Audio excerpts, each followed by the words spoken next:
Nahmaduhu wa nusalli wa nusallimu ala rasulihil karim amma ba'du. Dakwahkan la ilaha illallah Muhammadur Rasulullah adalah suatu cara untuk menambah keyakinan dan semangat.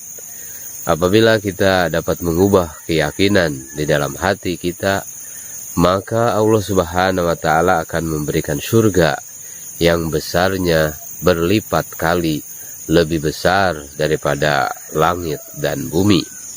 Kita dakwahkan dari segala keyakinan kepada benda, dikeluarkan dan hanya memasukkan keyakinan kepada Allah Subhanahu wa Ta'ala semata-mata. Maka benda-benda tersebut berada di bawah pengawasan Allah Subhanahu wa Ta'ala. Semua diatur oleh Allah Subhanahu wa Ta'ala. Cara supaya dapat memasukkan keyakinan ke dalam hati kita adalah pertama kita dakwahkan mengenai keyakinan itu, mengenai kebesaran Allah Subhanahu wa Ta'ala, Maha Penciptanya Allah Subhanahu wa Ta'ala, memahami kudratnya Allah Subhanahu wa Ta'ala, mendengarkan kisah-kisah para nabi alaihi salatu wassalam dan para sahabat radhiyallahu anhum, duduk sendirian dalam kesunyian, kemudian berpikir. Kita masukkan keyakinan itu ke dalam hati, yang semuanya dapat dikumpulkan dengan berdakwah. Ini adalah satu hal yang benar. Kemudian kita menangis di dalam doa-doa kita, ya Allah, berilah hakikat keyakinan ke dalam hati saya. Allah Subhanahu wa Ta'ala yang telah menciptakan segala sesuatu dengan kudratnya, Allah Subhanahu wa Ta'ala yang telah menciptakan, dan Allah Subhanahu wa Ta'ala yang maha memiliki seluruh jagat raya ini. Dari setiap biji-bijian dan setiap orang, semuanya dan segala sesuatunya diciptakan dengan kudrat Allah Subhanahu wa Ta'ala, dengan kuasanya Allah Subhanahu wa Ta'ala. Dia adalah zat pembuat segala sesuatu. Dia sendiri tidak terciptakan dari apapun. Segala sesuatu yang telah dia ciptakan ada di bawah kudratnya. Segala benda ada di bawah kekuasaannya. Dia Allah Subhanahu wa Ta'ala adalah Mahazat yang dapat mempergunakan segala sesuatu. Dengan kudratnya dapat mengubah bentuk rupa setiap benda dan dapat mengubah sifat dari segala benda yang utuh. Tongkat dapat berubah menjadi ular, dari ular dapat berubah menjadi tongkat. Demikian juga Dia Allah Subhanahu wa Ta'ala adalah maha daripada segala kerajaan dan harta benda, baik itu yang ada di daratan maupun yang ada di udara. Semuanya ada di dalam kekuasaan Allah Subhanahu wa Ta'ala. Allah Subhanahu wa Ta'ala dia zat yang maha menjalankan. Di bumi manusia membuat bangunan, maka dapat kita lihat sketsanya. Apabila kita lihat sketsa, maka di sana akan kita lihat pula pembangunan rumah. Demikianlah perputaran ini senantiasa berjalan tanpa segala sesuatu yang lain. Pasir dituangkan tidak bisa menjadi jembatan. Dan semua benda yang kita jaga pasti akan rusak.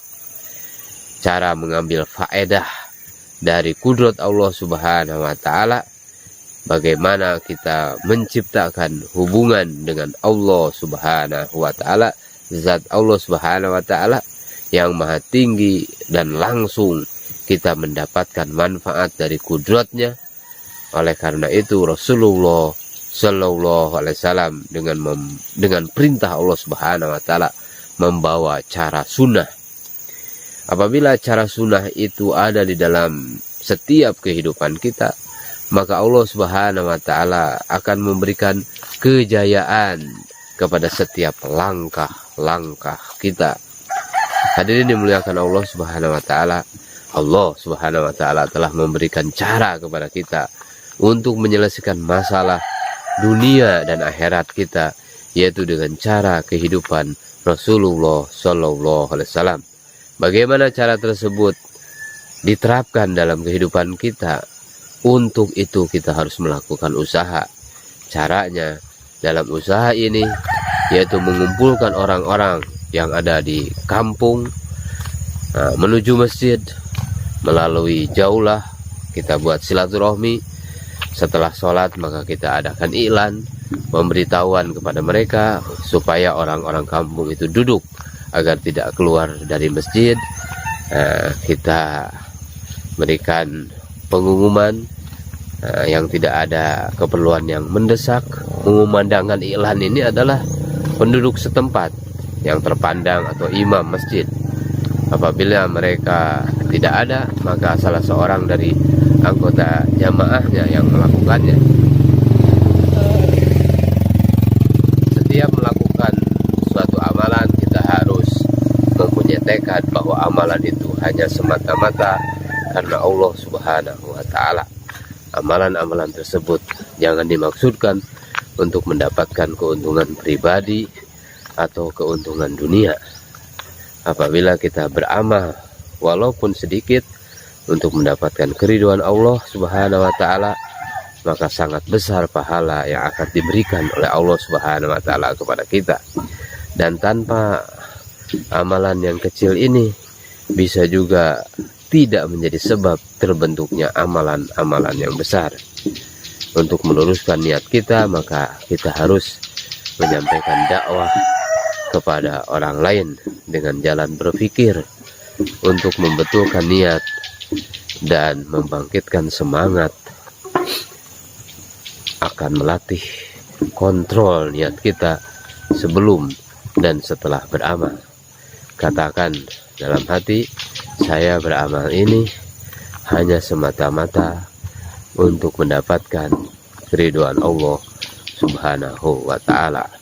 Hindarkanlah niat merasa sudah sempurna di dalam beramal.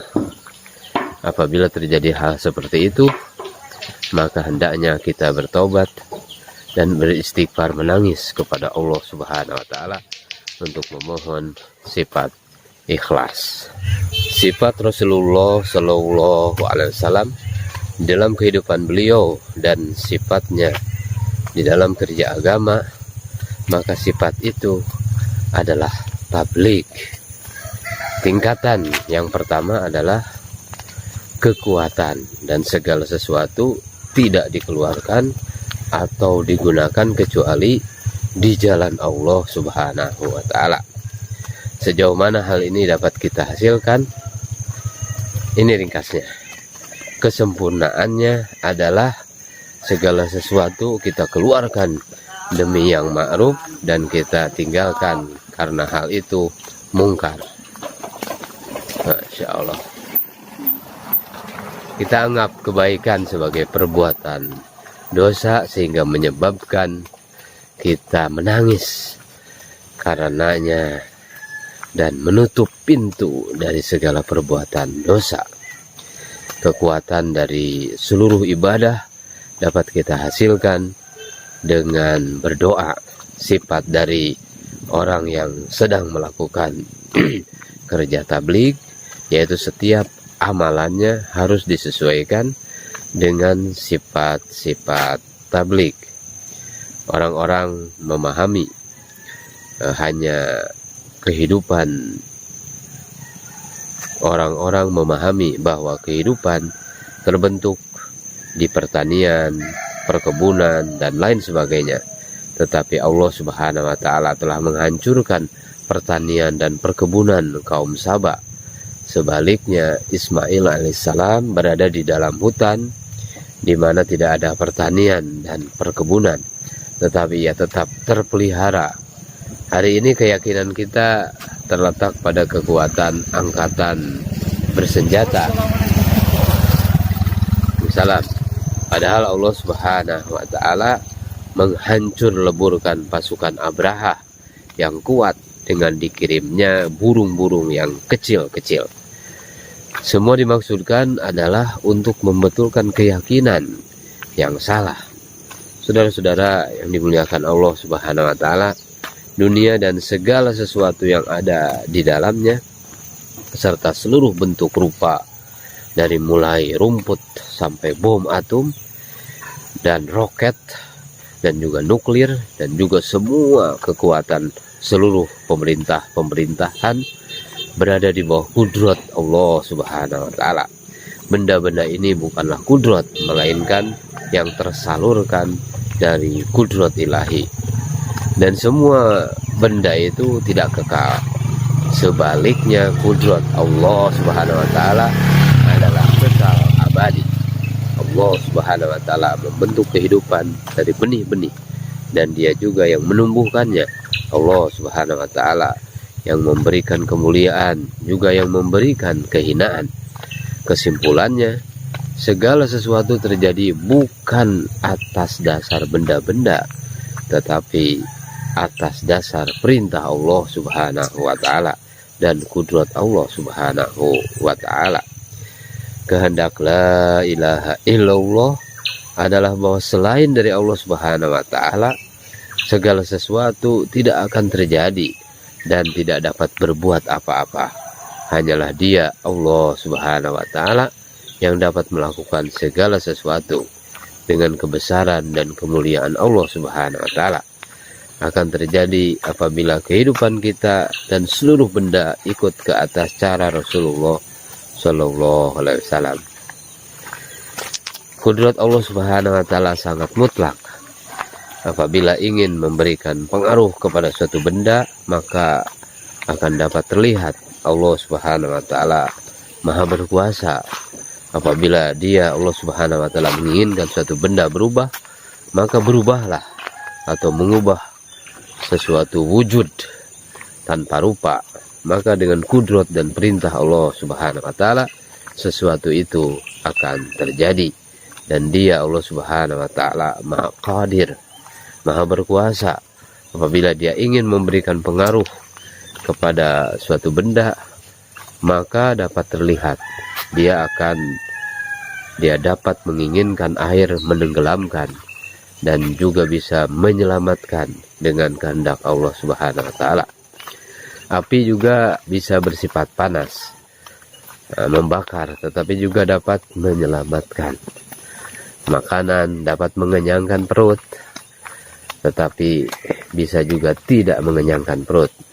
Asbab-asbab yang menyebabkan kematian bisa juga menjadi asbab kehidupan, dan begitu juga sebaliknya. Saudara-saudara dimuliakan Allah Subhanahu wa Ta'ala, di tempat-tempat yang terlihat asbab-asbab kehidupan, apabila Allah Subhanahu wa Ta'ala menginginkan, dapat menjadi asbab kematian. Kekuatan sebesar apapun tidak ada artinya di hadapan Allah Subhanahu wa Ta'ala. Mulailah Anda dari sekarang menjadikan sunnah Rasulullah Sallallahu Alaihi Wasallam sebagai contoh. Sejauh mana kita bentuk, maka sejauh itu pula yang akan kita dapatkan. Manusia berusaha membangun suatu kekuatan untuk melawan hukum Allah Subhanahu wa Ta'ala, tetapi Allah Subhanahu wa Ta'ala dapat menghancurkannya seperti menghancurkan kulit telur. Yang Anda sebut-sebut sebagai kekuatan besar dalam tanda petik, ini di hadapan Allah Subhanahu wa Ta'ala tidak ada artinya, walaupun dibandingkan dengan sarang laba-laba. Karena dunia ini karena di dunia ini tidak ada manusia yang suci, maka berdirilah sarang laba-laba yang besar. Ketika Rasulullah SAW berusaha membentuk manusia-manusia yang suci, maka Allah Subhanahu wa Ta'ala membersihkan sarang laba-laba Romawi dan Persia dengan azab Allah Subhanahu wa Ta'ala. Dan hal ini pula lah yang akan terjadi kepada Amerika, Rusia, ataupun Cina nanti. Saudara-saudara dimuliakan oleh Allah Subhanahu wa Ta'ala, bom atom dapat menghancurkan segala sesuatu apabila Allah Subhanahu wa Ta'ala mengizinkan. Nuklir dapat menghancurkan segala sesuatu apabila Allah Subhanahu wa Ta'ala mengizinkan. Takut kepada nuklir atau bom atom sama seperti orang-orang musyrik takut dengan berhala mereka dan menggantungkan harapan kepadanya. Nuklir, bom atom, dan orang-orang yang membuatnya berada di dalam genggaman zat Allah Subhanahu wa Ta'ala yang maha berkuasa. Nuklir, bom atom dapat berbuat sesuatu apabila Allah Subhanahu wa Ta'ala berkehendak. Kekuasaan Allah Subhanahu wa Ta'ala juga yang terjadi pada Fir'aun. Fir'aun dengan congkaknya berkata, wa hadhil anharu tajri min tahti, dan sungai-sungai ini mengalir di bawah kakiku. Tetapi Allah Subhanahu wa Ta'ala yang maha kuasa telah menjadikan air menenggelamkan dan menghancurkan Fir'aun ketika dia beserta seluruh bala tentaranya karam di Laut Merah. Saudara-saudara dimuliakan Allah Subhanahu wa Ta'ala, apabila Allah Subhanahu wa Ta'ala menghendaki, maka alat untuk menghancurkan dan untuk menghinakan dapat Allah Subhanahu wa Ta'ala jadikan sebagai alat untuk tarbiyah dan kemuliaan. Sebelumnya semua makhluk tidak ada, kemudian Allah Subhanahu wa Ta'ala menciptakan segala sesuatu, dan akhirnya semua makhluk ciptaan Allah Subhanahu wa Ta'ala akan dibinasakan oleh Allah Subhanahu wa Ta'ala. Kemudian diciptakannya lagi. Di dalam penciptaannya Allah Subhanahu wa Ta'ala tidak bergantung kepada ibu dan bapak. Adam alaihissalam dan Isa dijadikan sebagai dalil bahwa Allah Subhanahu wa Ta'ala dapat menciptakan manusia tanpa ibu atau bapak. Pada hari kiamat akan turun hujan.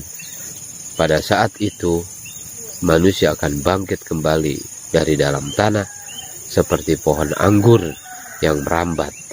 Apabila Allah Subhanahu wa Ta'ala menginginkan, alat yang bisa dijadikan sebagai sumber kehancuran atau kehinaan bisa dijadikan sebagai alat tarbiyah dan kemuliaan.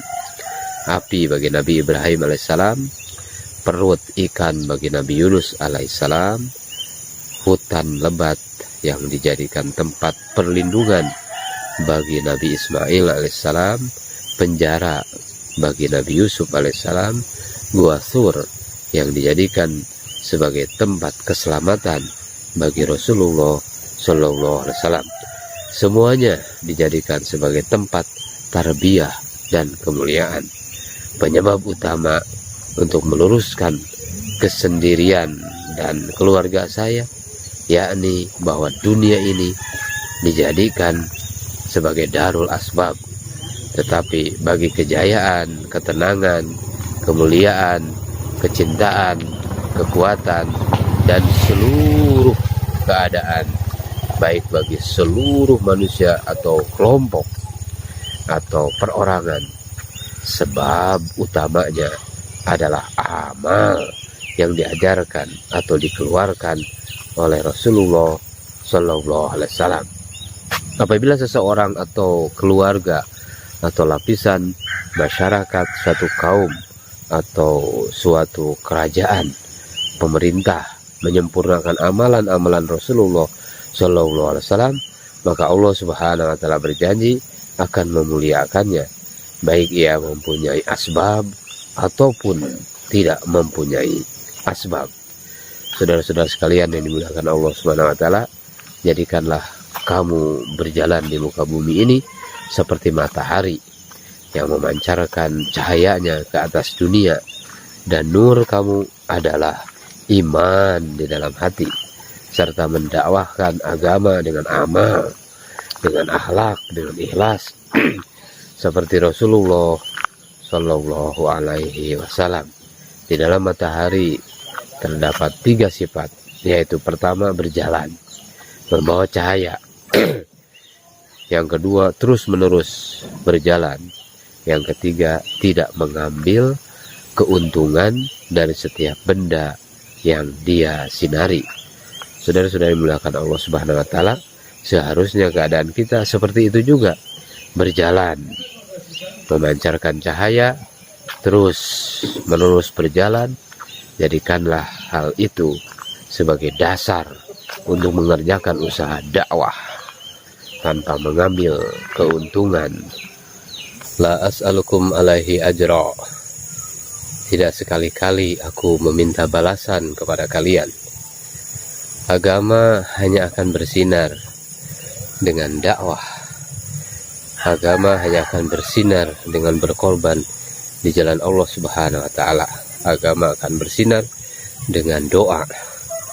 Kita sangat memerlukan hal ini, yang mana orang Rusia, Amerika, orang Cina juga mempunyai keyakinan seperti ini, bahwa agama hanya akan bersinar dengan dakwah dan berkorban di jalan Allah Subhanahu wa Ta'ala.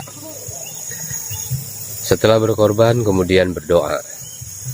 Atas dasar keyakinan inilah kita dituntut agar melaksanakan pengorbanan untuk melaksanakan dakwah di jalan Allah Subhanahu wa Ta'ala.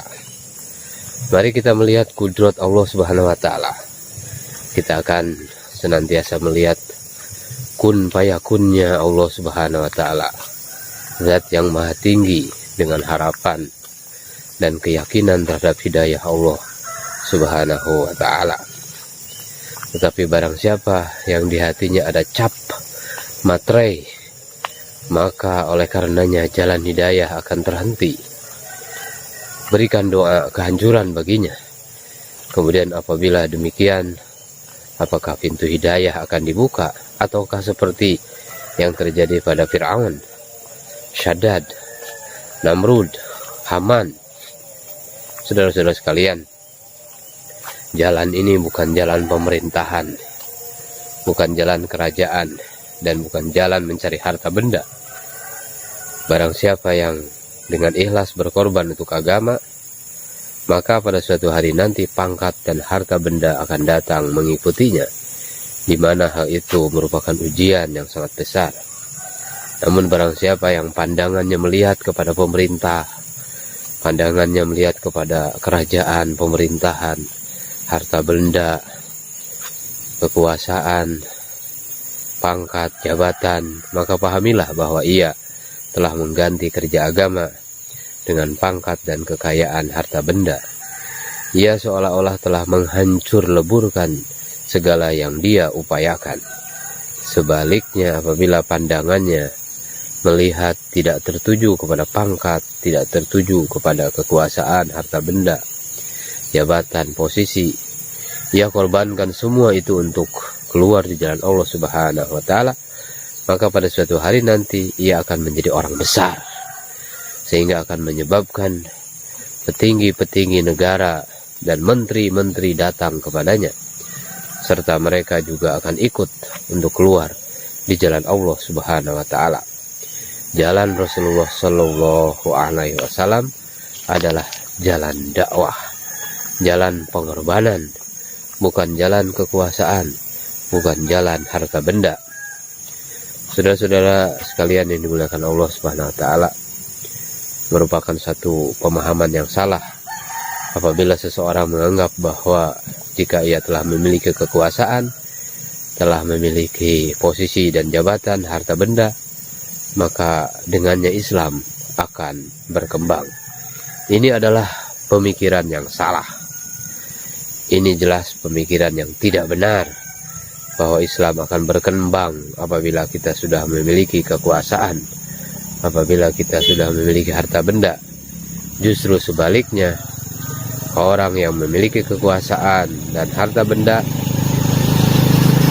sedang mengubur agamanya hidup-hidup. Hari ini orang yang memiliki kekuasaan dan harta benda tidak dapat mencontoh kehidupan Umar radhiyallahu anhu, tidak bisa mencontoh kehidupan Abu Bakar radhiyallahu anhu. Bahkan mereka mencontoh dan berpanutan kepada Kaisar Kisra, Saddad, Qarun, Fir'aun dan sebagainya. Apabila dengan kita menyangka Islam akan tegak, maka itu adalah suatu paham yang betul-betul salah.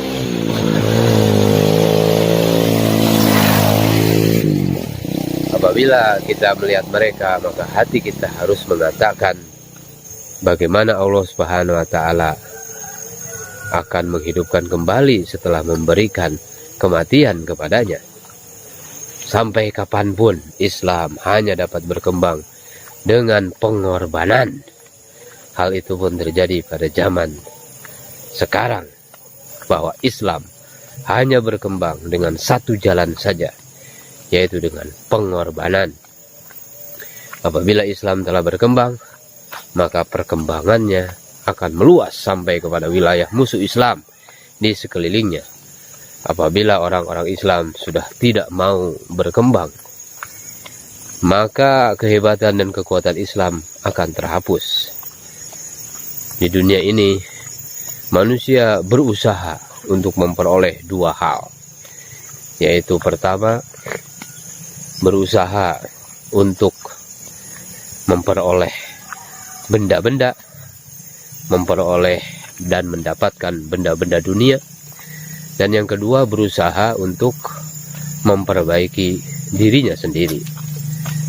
Maka usaha yang pertama adalah, contohnya adalah usaha untuk membangun bangunan, memperluas tanah, perdagangan, perusahaan, pertokoan, dan sebagainya, perindustrian dan sebagainya. Apabila kita melakukan satu usaha memperoleh suatu benda, maka segala pikiran akan tertuju kepada benda tersebut. Akibatnya untuk memperbaiki diri sendiri menjadi terabaikan. Jika kita meninggal dunia kelak, maka hati kita akan kepada benda-benda itu, dan segala usaha yang kita lakukan akan sia-sia. Apabila terjadi hal seperti itu, manusia akan meninggalkan dunia ini, dunia yang fana ini, dengan keadaan kosong. Ketika seluruh manusia dikumpulkan pada hari kiamat, maka mereka akan menyesal. Orang yang berusaha terhadap dirinya sendiri, ia pun menangisi dirinya sendiri. Mereka menangis hingga air mata akan mengalir dengan deras bagaikan sungai. Saudara-saudara yang dimuliakan Allah Subhanahu wa Ta'ala, berusaha untuk memperbaiki diri sendiri artinya berusaha untuk menjaga lidah, menjaga telinga, menjaga mata, menjaga hati dari perbuatan-perbuatan yang dilarang. Berusaha memperbaiki setiap anggota tubuh hingga sampai kepada satu derajat mengedipkan mata karena menghindari suatu perbuatan dosa. Itu adalah lebih berharga daripada dunia dan seluruh isinya. Saudara-saudara sekalian, misalnya ketika kita sedang berjalan dan di depan kita ada wanita yang bukan muhrim, maka hati kita harus berkata, apabila saya memandangnya, maka saya akan binasa. Kemudian palingkan pandangan kita ke arah lain. Dengan amalan seperti inilah Allah Subhanahu wa Ta'ala yang Maha Mulia akan memberikan pahala yang besar kepada kita, yang tidak mungkin untuk dibayangkan apabila pahalanya diberikan secara langsung di dunia ini. Karena semua manusia yang ada di dunia ini akan saling berkelahi satu sama lain untuk mendapatkan satu pahala tersebut. Saudara-saudara dimuliakan Allah Subhanahu wa Ta'ala, apabila ada orang berkumpul dengan tujuan semata-mata untuk mengingat Allah Subhanahu wa Ta'ala, maka para malaikat akan saling memanggil dari langit sampai ke bumi dan akan mendoakan keselamatan. Saya berharap semoga saat ini banyak saudara-saudara yang berkumpul untuk mengingat Allah Subhanahu wa Ta'ala, sehingga rahmat Allah Subhanahu wa Ta'ala akan turun ke bumi yang sedang dipijaknya, dan manusia dapat hidup dalam keadaan hati yang tenang. Setiap kita akan melakukan suatu amalan, baiknya kita periksa apakah amalan ini telah dicontohkan pada zaman Nabi SAW dahulu. Setiap amal yang sedang kita lakukan harus didasari dengan 6 sifat, yaitu keyakinan yang benar, membuka jalan dengan sholat, mencari ilmu, selalu dalam keadaan berzikir, berkhidmat kepada orang lain, beramal semata-mata hanya untuk mendapat keriduan Allah Subhanahu wa ta'ala. Dari setiap aspek kehidupan, makhluk bergantung kepada Khalik. Ini adalah pernyataan yang benar-benar harus kita tanamkan, bahwa segala sesuatu bergantung kepada Allah Subhanahu wa ta'ala. Pada suatu ketika Rasulullah SAW pernah ada sebuah pertanyaan mengenai satu perkara. Rasulullah SAW bersabda, besok saya akan memberitahukan jawabannya. Wala taqulanna li syai'in inni fa'ilun dzalika ghadan illa ayyasha'allah. Jadi setiap waktu lidahmu senantiasa berkata, kami telah melakukan hal ini, sedang melakukan ini, dan kami akan melakukannya. Nah, kita jangan mengatakan hal seperti itu kita tanamkan dalam diri kita, melainkan Allah lah yang melakukannya. Memang pada kenyataannya juga demikian. Kita tidak dapat meninggal dunia yang waktunya disebabkan dengan keinginan kita sendiri. Kita yang mengatur waktunya, tidak. Sifat pencipta dimiliki oleh Sang Khalik. Semua makhluk zahirnya, tarbiyahnya, dan kekal atau tidaknya bergantung kepada Khalik. Tidak ada pekerjaan yang sulit bagi Allah Subhanahu wa ta'ala. Bagi Allah Subhanahu wa ta'ala tidak ada pekerjaan yang sulit. Nah, inilah yang perlu kita garis bawahi. Suatu ketika Maulana Yusuf rahmatullah alaih pernah memberikan bayan. Pernah bahwa seseorang telah bertanya kepadanya, kerja tabligh adalah kerja yang bagus, tapi bagaimana kita bisa membetulkan kembali keadaan yang rusak ini?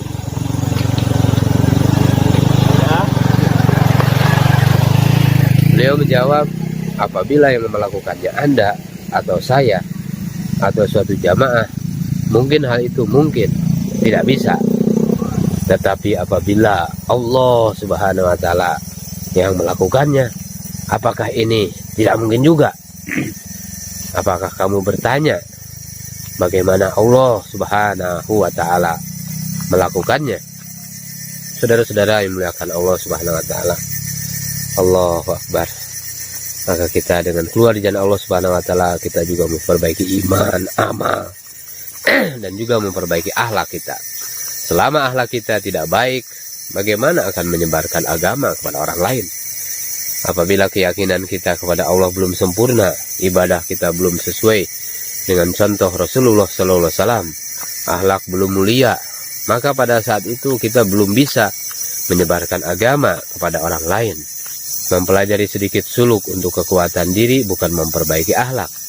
Pekerjaan yang tidak didapat dengan ikhlas pasti tidak akan ada nilainya di sisi Allah Subhanahu wa ta'ala. Suatu hari ketika bangun dalam satu majelis, maka ketika itu Maulana Yusuf meletakkan tangannya di pundak Mufti Zainal Abidin sambil berkata, Tuan Mufti, amalan yang tidak disertai dengan keikhlasan adalah seperti bangkai. Kita lihatlah di rumah-rumah, di pasar-pasar, kantor-kantor, sampai madrasah-madrasah dan masjid-masjid, semuanya berkumpul bangkai-bangkai. Allahu Akbar. Saudara-saudara dimuliakan oleh Allah Subhanahu wa ta'ala, maka kita mesti menguatkan keikhlasan dan menguatkan amal. Yang kuat beramal dan berkorban, kalau kita lihat adalah orang-orang miskin. Maka semakin banyak orang miskin yang ikut bergabung untuk beramal, maka sejauh itu pula Allah Subhanahu wa ta'ala yang maha mulia rahmatnya akan turun. Dengan kekuatan gaib, agama akan tersebar dan tumbuh dengan subur di seluruh alam. Untuk melaksanakan kerja dakwah ini, kita tidak membuat suatu mesin atau kantor, dan juga tidak ada daftarnya, tidak ada yang membayar ataupun dibayar, sebab semua itu adalah tugas seluruh umat Islam.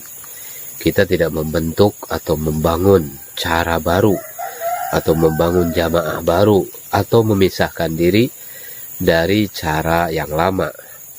Seperti orang-orang yang sedang melaksanakan sholat berjamaah di masjid, yang terdiri dari bermacam-macam orang dan bermacam-macam kesibukan. Mereka datang ke masjid berkumpul untuk melaksanakan sholat berjamaah. Setelah sholat, mereka pulang kembali ke rumahnya masing-masing, kembali kepada aktivitasnya lagi. Begitu juga dengan kami.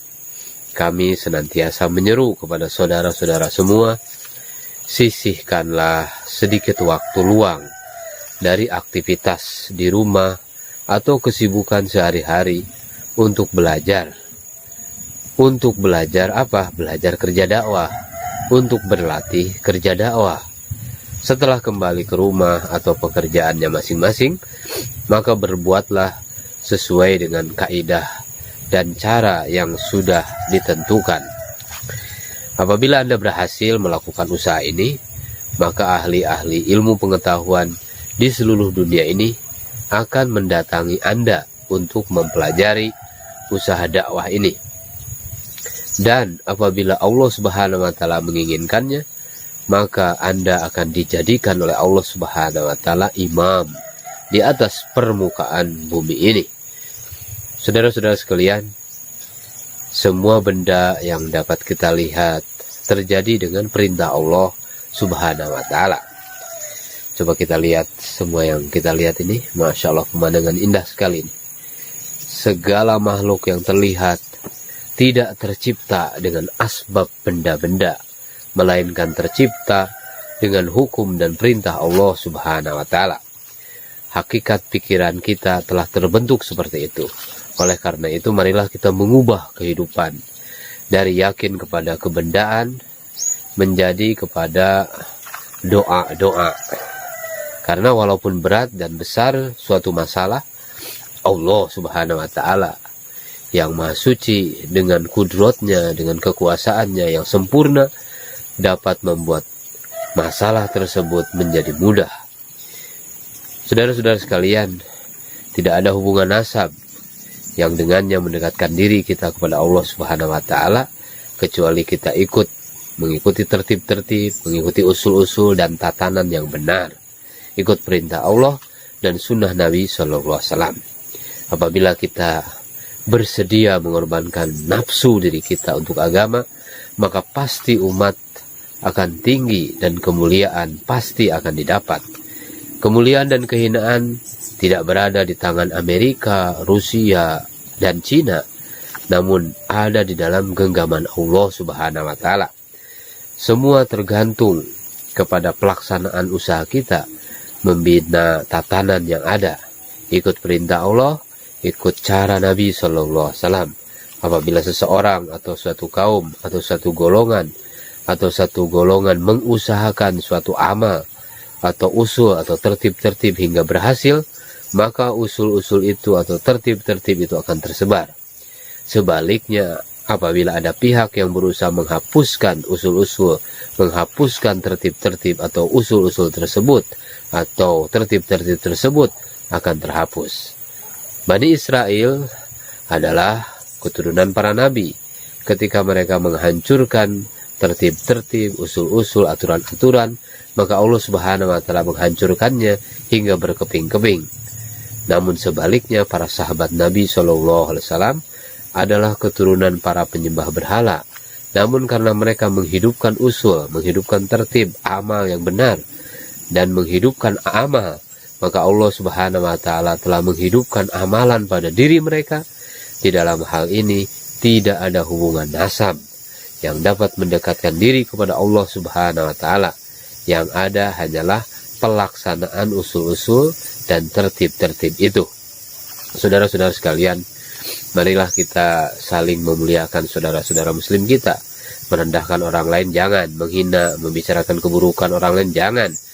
Semua itu sering timbul dan muncul di permukaan umat yang dapat menghancurkan kesatuan umat.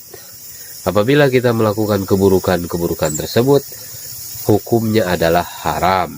Sebaliknya, hal-hal yang dapat menyebabkan umat bersatu kembali, saling menghormati dan memuliakan, hal itu sangat dianjurkan. Saudara-saudara sekalian, kita usaha mengharapkan orang lain memuliakan, menghormati kita, sebab hal itu tidak akan membentuk umat. Jadi kalau perasaan seperti itu diadakan, misalnya kita ingin selalu dihormati, selalu ingin dihargai, maka hal itu tidak akan membentuk umat, bahkan akan merusak umat.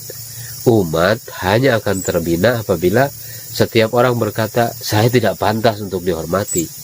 Bukan karena apa? Karena bukan pencari kemuliaan, bukan pencari kehormatan, melainkan pemberi kemuliaan kepada orang lain. Saya adalah sebab orang lain bisa mendapatkan kemuliaan dan kehormatan. Nah, inilah pentingnya kita menunaikan hak orang lain, menunaikan hak kerja dakwah. Maka apabila ini dibuat, maka akan terjadi perubahan yang sangat besar. Saudara-saudara sekalian, maka kita tawajuh kepada Allah Subhanahu wa taala. Jangan takut pada makhluk. Takut dengan senjata, mesin, atau nuklir, atau bom adalah seperti takut terhadap marahnya berhala-berhala sesembahan. Apabila kamu telah melaksanakan hak kerja dakwah dengan sungguh-sungguh, bom atom, nuklir, atau senjata mesin apapun akan menjadi hamba sahayamu.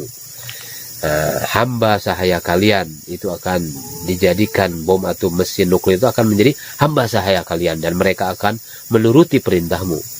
Setiap orang sedikitnya pasti mempunyai kelemahan dan kekurangan. Bahkan apabila melihat seorang wali sekalipun, pasti kita akan menemukan kekurangan padanya. Maka hal itu menyebabkan perasaan kita kurang senang kepadanya. Oleh karena itu kita harus senantiasa melihat kebaikan orang lain. Tawajuh kepada Allah Subhanahu wa taala dan kita melihat kebaikan orang lain, saudara-saudara kita. Jangan melihat rahasia kehidupan orang lain dan jangan membongkar-bongkar serta menduga-duga tentang kebenarannya. Saudara-saudara sekalian yang dimuliakan Allah, selain cara Rasulullah SAW, kita dapat dengan mudah memperoleh harta benda, tetapi ketenangan jiwa sekali-kali tidak akan bisa didapat. Manusia yang tahu dan taat kepada Allah Subhanahu wa taala dan Rasulullah SAW, tetapi ia sibuk dan terpesona dengan benda-benda dunia, maka keadaannya tidak lebih baik daripada seorang pencuri dan perampok. Mereka bisa memperoleh harta dan jabatan, tetapi sekali-kali mereka tidak bisa mendapatkan ketenangan jiwa, tidak bisa memperoleh keharmonisan rumah tangga. Maulana Yusuf rahmatullah alaih mengatakan bahwa kekalnya alam dunia ini tergantung kepada sejauh mana orang-orang mengamalkan sunnah-sunnah Rasulullah Sallallahu Alaihi Wasallam. Akan tetapi bila amalan-amalan tersebut tidak ada yang tersisa dan tidak ada yang mengamalkannya, maka pada waktu itu bangkai-bangkai yang berjalan akan dikubur hidup-hidup.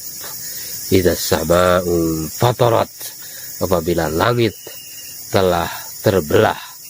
Saudara-saudara sekalian yang dimuliakan oleh Allah Subhanahu wa taala, maka begitu indahnya pemandangan yang kita lihat di siang ini. Tapi itu adalah pandangan mata kita. Mata hanya dapat melihat fata morgana, tidak dapat melihat hakikat sebenarnya. Di dunia ini ada dua jenis usaha, saudara-saudara sekalian. Yang pertama, usaha tanah dan sesuatu yang dapat dihasilkan dari tanah. Yang kedua, usaha untuk memperkuat keimanan dan orang yang beriman dan beramal. Jadi usaha yang pertama akan dibalas di dunia, tetapi mereka yang melakukannya tidak akan memperoleh kesenangan dan ketenangan.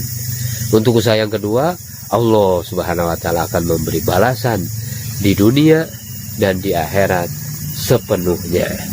Di dunia ini segala sesuatu yang terlihat tidak akan kekal, seperti keadaan mata yang hanya dapat melihat benda-benda secara zahir saja. Melihat pemandangan ini indah, tidak dapat melihat hakikat benda tersebut. Apabila mata melihat suatu benda hidup, maka yang dapat terlihat hanyalah bagian atas, bagian depan, bagian belakang atau kiri kanan dan bentuknya saja. Sedangkan ruh benda tersebut tidak dapat terlihat. Bahkan kita tidak dapat melihat ruh diri kita sendiri. Saudara-saudara yang dimuliakan Allah Subhanahu wa taala, nizam Allah Subhanahu wa taala yang gaib, yang tidak dapat terlihat oleh mata, jumlahnya lebih banyak dan lebih luas, berjuta-juta level, berjuta-juta tingkatan. Mata tidak dapat melihat benda-benda itu, baik dari awal diciptakannya maupun akhirnya. Mata hanya dapat melihat keadaannya saja. Segala sesuatu berasal dari tanah dan akan kembali menjadi tanah. Mata tidak dapat melihat penciptaan makhluk dari tanah, juga tidak dapat melihat hancurnya makhluk menjadi tanah. Mata hanya dapat melihat bentuk ketika hidupnya. Wahai saudaraku, apabila melihat makhluk ciptaan Allah, maka bertafakurlah. Makhluk asalnya tidak ada.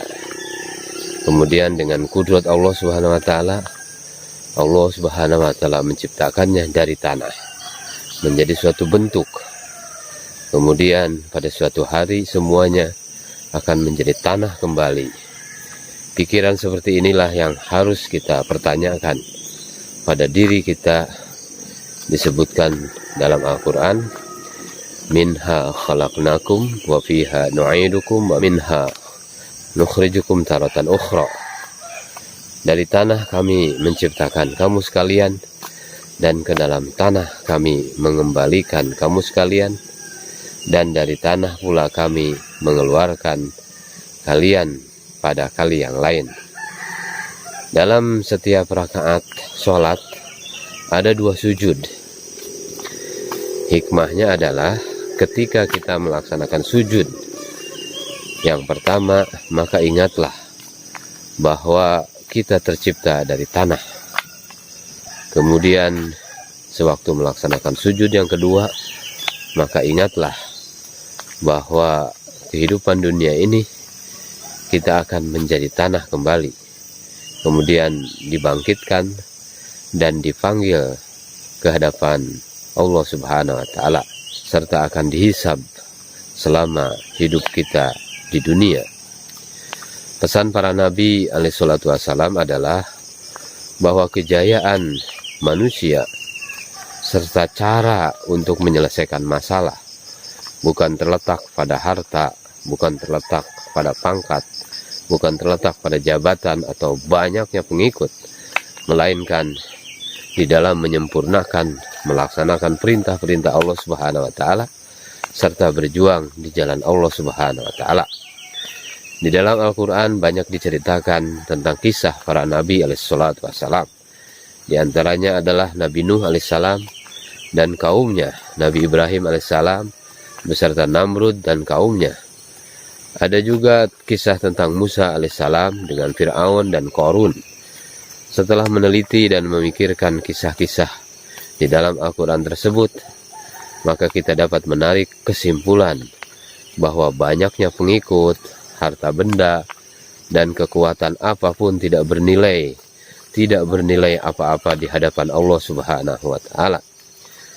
Segala sesuatu bergantung kepada Allah Subhanahu wa taala, bergantung kepada keputusan dan pertolongan Allah Subhanahu wa taala. Allah Subhanahu wa taala akan senantiasa bersama hambanya yang menjadi bagian darinya dan berkorban di jalannya, di jalan Allah Subhanahu wa taala. Kapankah pertolongan Allah Subhanahu wa taala akan datang?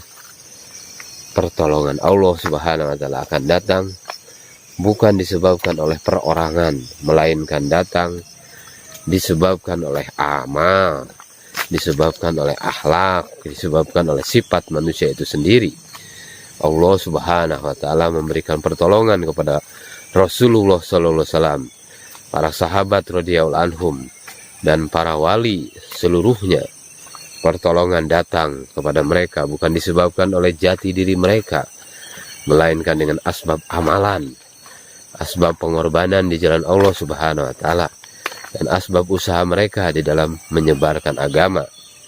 Sekarang apabila kita menginginkan pertolongan Allah datang kepada kita, maka kita harus melakukan amalan-amalan yang telah mereka perbuat dan melakukan usaha dakwah di jalan Allah Subhanahu wa taala. Apabila kita mengamalkan semua ini, maka kita akan melihat pertolongan Allah Subhanahu wa taala akan datang di hadapan kita. Nusroh ghaibiyah, pertolongan Allah, pertolongan gaib daripada Allah akan datang kepada kita sejauh mana ketergantungan kita hanya kepada Allah Subhanahu wa Ta'ala. Keyakinan terhadap sesuatu selain Allah Subhanahu wa Ta'ala tidak akan dapat mendatangkan pertolongan apa-apa. Semuanya akan terjadi dengan pertolongan dan rahmat Allah Subhanahu wa Ta'ala. Ketika terjadi perang Badar dan perang Khandaq, kaum muslimin mempunyai keyakinan bahwa selain daripada Allah, selain daripada Allah Subhanahu wa Ta'ala tidak dapat dijadikan sebagai tempat perlindungan, tidak dapat dijadikan tempat pertolongan. Mereka tidak mengandalkan kekuatan yang ada pada diri mereka sendiri. Mereka hanya mengharapkan rahmat daripada Allah Subhanahu wa Ta'ala. Maka Allah Subhanahu wa Ta'ala memberikan pertolongan kepada mereka. Sebaliknya ketika terjadi perang Uhud dan perang Hunain, kaum muslimin mengandalkan jumlah pasukan. Maka Allah Subhanahu wa Ta'ala memberikan tarbiyah kepada mereka berupa kekalahan. Saudara-saudara sekalian, maksud daripada usaha dakwah ini, usaha dakwah dan tabligh ini adalah untuk mendatangkan ruh hakikat agama ke dalam kehidupan mereka. Di dalamnya ada berbagai macam bagian agama, atau dengan kata lain agar manusia dapat mengamalkan agama secara kafah. Udkhulu bisilmi kafah, dengan tertib yang benar. Saudara-saudara sekalian, kita belajar 6 sifat sahabat yang senantiasa kita tekankan di dalam dakwah dan tabligh ini, dan senantiasa dipelajari. Maksudnya agar senantiasa agar senantiasa orang Islam itu dapat memahami agama dengan tertib yang benar, senantiasa melihat perintah Allah Subhanahu wa Ta'ala dan mengharapkan pahala di akhirat, serta dihindarkan dari siksa Allah Subhanahu wa Ta'ala. Di dalam menjalani kehidupan, terus-menerus kita mengulang-ulang daripada 6 sifat ini. Ini adalah satu tarbiyah, pelajaran yang baik sekali, sehingga kita terbiasa dan dapat mengamalkannya. Yang meminta bantuan kepada makhluk untuk menyelesaikan masailnya, menyelesaikan masalah-masalahnya, maka masail yang dihadapinya akan rusak. Dirinya sendiri dan masyarakat umum juga akan rusak. Hal ini disebabkan apabila kita meminta bantuan kekuatan kepada makhluk, maka azab Allah Subhanahu wa Ta'ala akan turun. Hasilnya adalah apabila seseorang memberikan bantuan kepada orang lain, yang timbul adalah balas jasa. Saudara-saudara sekalian yang dimuliakan Allah Subhanahu wa Ta'ala, dalam setiap waktu dan keadaan kita harus membentuk hubungan dengan Allah Subhanahu wa Ta'ala. Segala sesuatu, mulai dari bumi sampai langit, segala yang sebelumnya ada dan yang akan ada adalah makhluk Allah Subhanahu wa Ta'ala. Segala keadaan juga adalah makhluk Allah Subhanahu wa Ta'ala. Panas, dingin, sehat, sakit, semuanya adalah makhluk Allah Subhanahu wa Ta'ala. Oleh sebab itu, apabila kita menginginkan sesuatu, maka mintalah kepada Allah Subhanahu wa Ta'ala. Apabila kita mengalami rasa takut terhadap sesuatu, maka mintalah bantuan dengan jalan taqarrub kepada Allah Subhanahu wa Ta'ala. Apabila rasa takut itu dijauhkan oleh Allah Subhanahu wa Ta'ala, maka selamanya rasa takut itu akan jauh. Sebaliknya, apabila ingin mendapatkan bantuan dengan cara minta kepada makhluk, sebenarnya itu juga adalah kekuasaan Allah Subhanahu wa Ta'ala. Segala sesuatu yang datangnya dari makhluk sifatnya sementara. Jadi barang siapa yang tidak meminta bantuan kepada Allah, melainkan meminta bantuan kepada makhluk, maka ia mendapatkan kerugian yang sangat besar. Saudara-saudara sekalian yang dimuliakan Allah Subhanahu wa Ta'ala, maka kita dakwah lagi, kita buat tabligh lagi, dan maksud dan tujuan usaha tabligh ini tidak mengkhususkan kepada syiar tertentu, melainkan dengan sebabnya menghidupkan kembali segala yang dibawa oleh Rasulullah Sallallahu Alaihi Wasallam untuk kejayaan setiap orang Islam, memberikan semangat kepada setiap orang Islam untuk mengamalkan agama sesuai dengan kemampuan masing-masing. Dasarnya adalah membiasakan diri meninggalkan rumah dan kesibukan masing-masing hanya semata-mata untuk mendapatkan ridho Allah Subhanahu wa Ta'ala. Apabila hal ini semakin umum, maka rahmat Allah Subhanahu wa Ta'ala akan turun bercurah-curah. Hidayah akan tersebar seiring dengan usaha yang kita lakukan. Semakin meninggi dan memuncak usaha kita yang kita lakukan, maka hidayah dari Allah Subhanahu wa Ta'ala semakin luas disebarkan. Apabila usaha hidayah terhenti, maka hidayah dari orang-orang Islam semakin keluar. Yang pertama kali akan hilang adalah hidayah dalam bidang perdagangan dan syariah. Manusia akan meninggalkan hukum-hukum agama di dalam perdagangan dan mengerjakan lain di dalam perdagangannya. Kemudian keparduan-keparduan yang lain akan keluar, akan ditinggalkan, dan bermacam-macam firqah baru akan masuk. Pada akhirnya orang Islam akan keluar dari agama. Saudara-saudara sekalian, kita melakukan usaha agama, maka hidayah akan mulai datang apabila kita buat ini. Semakin banyak usaha yang dilakukan, maka semakin banyak pula hidayah yang akan tersebar. Apabila pengorbanan telah sampai pada puncaknya, maka dengan sebab pengorbanan itu, orang-orang akan mendapatkan hidayah yang berterbangan di langit. Kita tidak melihat ke arah mana itu hidayah akan datang, karena ini adalah perkara gaib.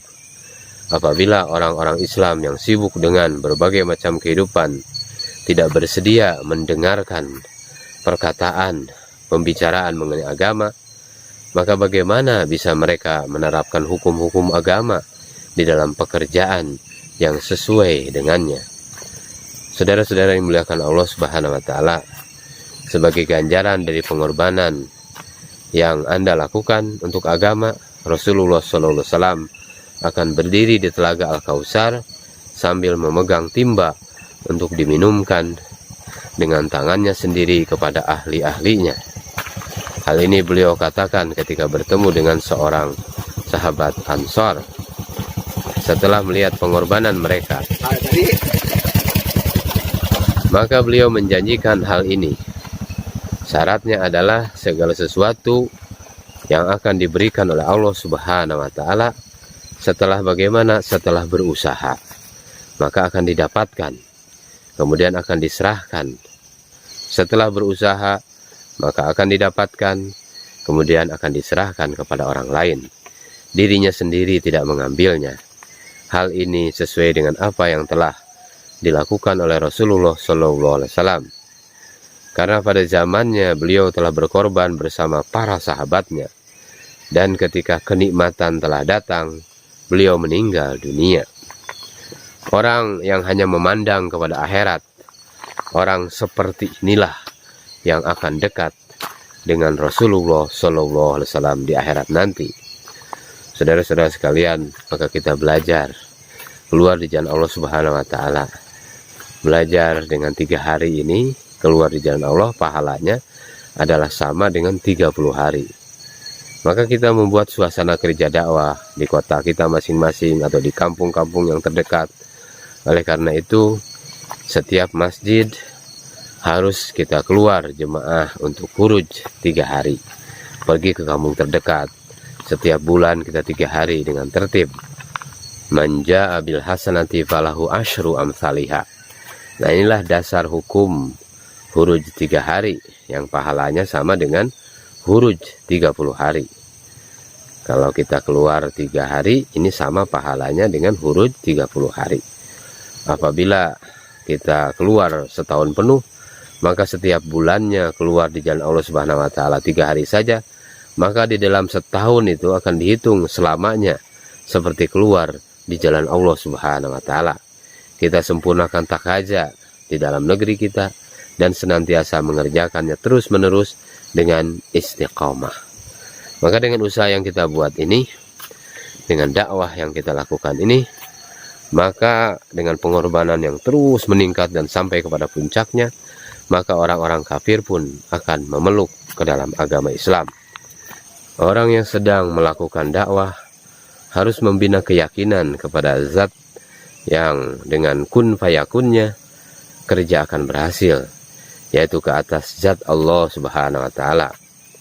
Ketinggian orang yang sedang melakukan usaha dakwah di hadapan Allah Subhanahu wa Ta'ala begitu agungnya, sehingga dia, Allah Subhanahu wa Ta'ala yang maha mulia, hanya ingin menunjukkan kudrat Allah Subhanahu wa Ta'ala saja, tidak lain. Keyakinan yang kedua adalah apabila saya telah mengamalkan sunnah-sunnah Rasulullah SAW secara sempurna, baik zahir maupun batin, maka Allah Subhanahu wa Ta'ala akan memberikan hal yang baik. Hakikat daripada dakwah ini akan bertentangan dengan adat istiadat. Usaha ini memang betul-betul bertentangan dengan adat istiadat yang kita ketahui. Tetapi apabila kita mengetahui sedikit demi sedikit dan bermujahadah sesuai dengan usul-usul yang telah ditentukan, maka usaha dakwah ini akan terasa mudah. Sebaliknya, apabila kita mengikuti adat istiadat, maka kita akan terasa sulit. Walaupun secara zahirnya cara adat istiadat terlihat mudah. Prinsipnya hal ini harus senantiasa mengingat bahwa usaha dakwah ini harus kita lakukan dengan ijtimai. Melakukan kerja dakwah jangan menyimpang dari usaha nubuwah. Lakukan usaha dakwah dengan cara sederhana dan tingkatkan kuantitas doa kita setiap hari. Saudara-saudara sekalian yang dimuliakan Allah Subhanahu wa Ta'ala, banyak berkumpulnya orang dalam kerja dakwah ini bukan satu dasar dan tujuan. Keinginan diri jangan dijadikan suatu dasar tujuan. Oleh karena itu, jangan sekali-kali kita mengumpulkan dana. Di setiap tempat pada malam Jumat diadakan malam ijtimai dari awal hingga akhir. Maka catatlah waktu nisab. Apabila ada tawaran takaza, maka kita keluar di jalan Allah Subhanahu wa Ta'ala mengambil daripada takaza agama. Saudara-saudara sekalian, maksud dan tujuan tabligh yaitu belajar cara hidup yang di dalamnya mengetahui waktu setiap beramal yang dengan sebabnya ketawajuhan kepada Allah Subhanahu wa Ta'ala akan tercipta dengan jalan hidup sesuai dengan cara sunnah Rasulullah SAW, sehingga setelah kematian akan selamat, akan mendapatkan hasil, yaitu surga yang begitu indah, surga yang begitu menenteramkan, mengorbankan harta dan jiwa yang hina untuk keluar di jalan Allah Subhanahu wa Ta'ala, bukan hanya memberi manfaat bagi orang yang berusaha dan bermujahadah saja, melainkan menjadi sebab terbuka pintu hidayah bagi masyarakat luas. Saudara-saudara sekalian, orang yang sedang bertabligh, maka doanya makbul seperti doanya nabi-nabi Bani Israel, yaitu seperti dengan doanya Allah Subhanahu wa Ta'ala dengan kudratnya yang bertentangan dengan zahir akan memberikan kejayaan dan hak akan menghancurkan yang batil. Seperti itu juga orang yang sedang berdakwah akan dikabulkan oleh Allah Subhanahu wa Ta'ala dengan kudratnya, walaupun hal itu bertentangan dengan hal yang zahir. Apabila usaha dakwah ini dijadikan usaha oleh manusia seluruh alam, maka kolbu manusia seluruh alam akan berubah dan mendapatkan pengaruh dari usaha. Saudara-saudara sekalian yang dimuliakan Allah Subhanahu wa Ta'ala, untuk memperluas kerja dakwah ini, cara adat istiadat, surat kabar, radio dan sebagainya betul-betul harus ditinggalkan. Kerja ini semuanya bukan adat istiadat, tetapi suatu cara yang dapat mendatangkan ketakwaan. Bentuk kerja yang sesungguhnya adalah dakwah, jaulah, taklim, tashkil dan sebagainya.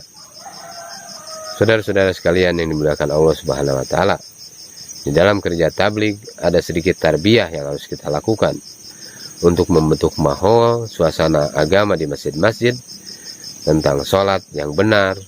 Minimal 1 kali kita berkorban dan kita meluangkan waktu 4 bulan untuk keluar di jalan Allah Subhanahu wa Ta'ala, 40 hari setiap tahun, 3 hari setiap bulan, dan 2 kali jaulah setiap 1 pekan. Buatlah majelis taklim, maka kita pelihara, kita jaga tasbihat kita, sholat-sholat sunat di masjid masing-masing, serta membentuk suasana dakwah, menganjurkan keimanan dan keyakinan. Apabila setiap orang Islam melakukan hal ini bersama-sama, maka agama akan hidup seperti pada zaman Rasulullah SAW.